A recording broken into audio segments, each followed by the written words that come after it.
Yeah, buddy. Ain't no one want to explain muscle hypertrophy. I do, though.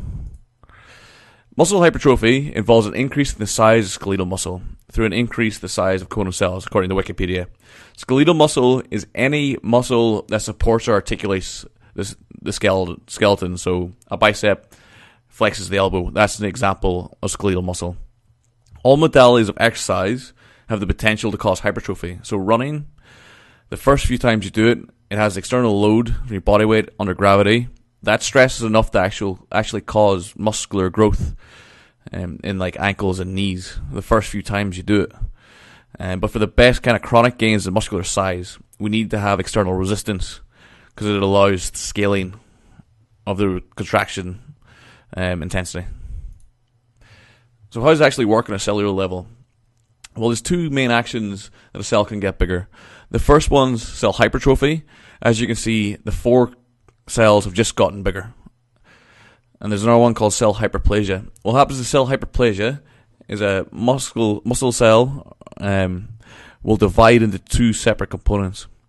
And now you'll see the two of these have divided, and now we've got six muscles, six microfibers that form a bigger muscle. The actual action is involved with satellite cells. So damage is caused to the microfiber. Satellite cells will bind on to the damaged part of the microfiber. The nuclei will now enter and bind with that cell just to create a bigger cell. And over time, that will help to remodel and repair the damaged cell. And now you have a bigger muscle. What exercises work best? Like we mentioned before, external resistance with a high volume of mechanical work, so that's range of motion. So deep squats are going to cause more muscular hypertrophy than core squats with the same load, because a deep squat involves more exertion against load for a longer time, larger time under tension, larger range of motion, more mechanical work completed. And an external load. So load times sets times reps. If you do 3 sets of 10, with 100 kilos, if you do it with 130 kilos, that's going to cause more stress, and it's actually going to result in more muscular hypertrophy. So the heavier weight you're lifting within those rep ranges, the higher the volume of work, and thus the bigger adaptation you're going to get out of it, bigger muscles. Rep ranges 8 to 12 and sets between 3 to 6 are just the most efficient way you can get that hypertrophy response. Large variation of exercise of hypertrophy is crucial. Muscle will preferentially hypertrophy the fibers are actually involved in the motion. So if you do a leg extension with your feet pointing straight, that's going to cause a slightly different hypertrophy effect than if you're going to do a lunge off to the side, because there's different parts of the quadricep involved in that motion. So what will happen is that the actual muscle fibers that are producing the force, they will get preferentially hypertrophied, so they'll get the biggest, and then as you move across the muscle belly outwards, the muscle cells that are less involved in that force production, they're going to get less preferentially hypertrophied because it's a specific response to a specific stress. What recovery strategies work best? Well, it's pretty straightforward. You need sufficient energy, so you have to take enough calories, and you need enough building blocks or amino acids in your diet for cell repair. So that's dietary intake, enough calories, and enough protein. You need enough stress to induce an adaptation response. If you keep doing the same workout sets, the same weights, you'll get bigger to the point you'll stop. You have to keep producing new and greater stresses. That's how the body works. So you need to lift more weights, lift more reps, do more exercises, train more frequently. All of these things will help induce more stress and induce hypertrophy. And with any kind of training, the longer you're at it, so the longer you're training, the harder it is to get the result you need. Because you get resistant to it, like any drug or any kind of process within the body. If you chronically stress yourself at it, then the dose response is reduced over time. And you need enough rest and recovery to allow the muscle to heal and grow. The actual growth of the muscle happens outside of the gym, in bed, sitting on your ass, watching TV. It doesn't actually happen in the gym, like some people believe. Sleep is extremely important, often under emphasize that, I feel. So enough chat. I want to get swole. Tell me what I need to do. You need to lift weights, dumbass, 2 times per week for each body part. So legs twice a week, triceps twice a week, if you want to get the maximum or the most efficient amount of volume in the week, and you'll find out why in 2 seconds.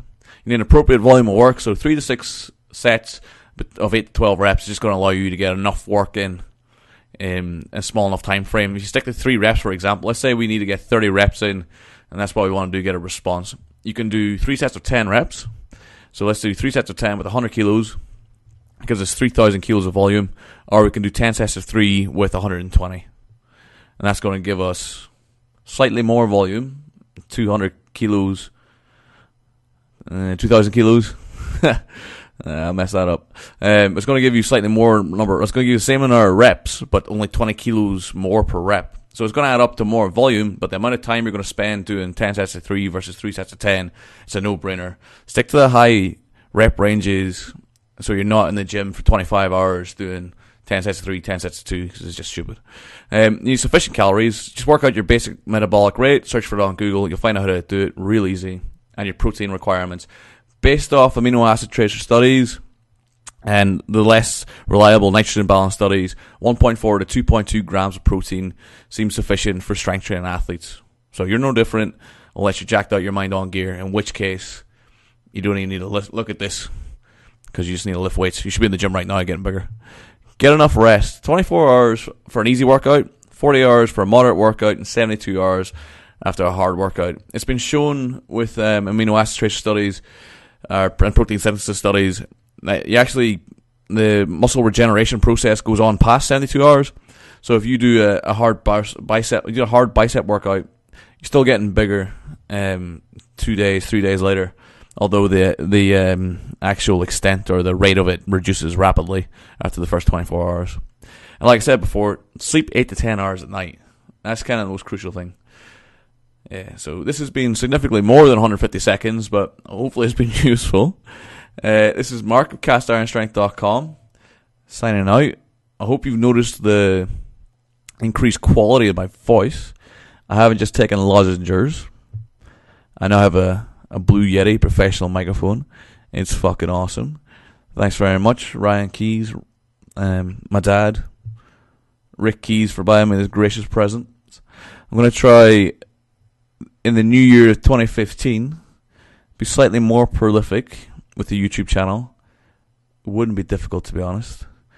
And I'm really keen to pick back up on the podcasts, because I thought they added a lot of value.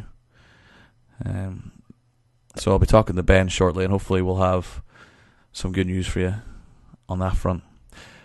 Until next time, which should be fairly soon, because I'm doing my vlog.